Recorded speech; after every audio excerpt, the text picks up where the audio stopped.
English premier লিগে টানা 4বার শিরোপা জয়ের ইতিহাস গড়ল ম্যানচেস্টার সিটি। লিগের শেষ দিন ওয়েস্ট হামকে 3-1 গোলে হারায় পেপ গার্দিওলার দল।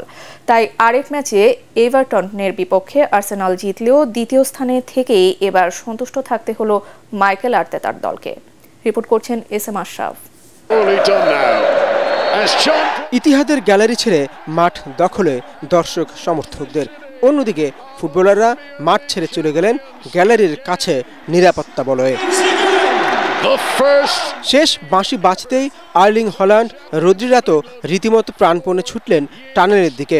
শিরোপা জয়ের বাঁধ ভাঙা উল্লাস থামানো যায়নি আকাশী শিবিরকে। সমীকরণটা পেপ গার্দিওলার দলের জন্য সহজই ছিল। ট্রফিতে হাত রাখতে হলে হারাতে হবে ওয়েস্ট হামকে। সেই মিশনে 79 সেকেন্ডেই ফিল ফোডেনের গোল কাঁপিয়ে দেয় মাঠ।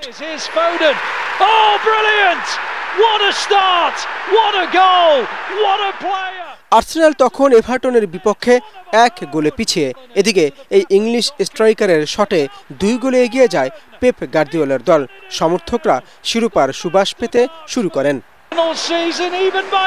যদিও 42 মিনিটে মোহাম্মদ কুদুস অসাধারণ বাইসাইকেল কিকে ক্ষণিকের জন্য স্বাগতিক শিবিরে অস্বস্তি তৈরি করেন। তবে 59 মিনিটে দলের তৃতীয় গোল করে এই চাপ পুরোপুরি সরিয়ে দেন রদ্রি। তাতে শিরোপা জেতার সাথে নিজেদের মাঠে অপরাজিত মৌসুম কাটানোর কীর্তি গড়ল সিটি। নিজেকে নতুন উচ্চতায় নিয়ে গেলেন ক্লাব ম্যানেজার স্যার অ্যালেক্স ফার্গুসনের। সর্বোচ্চ 13 শিরোপার পরই 6 শিরোপা নিয়ে দ্বিতীয় স্থানে এখন Pep Guardiola. S M. Ashraf, ATN Bangla.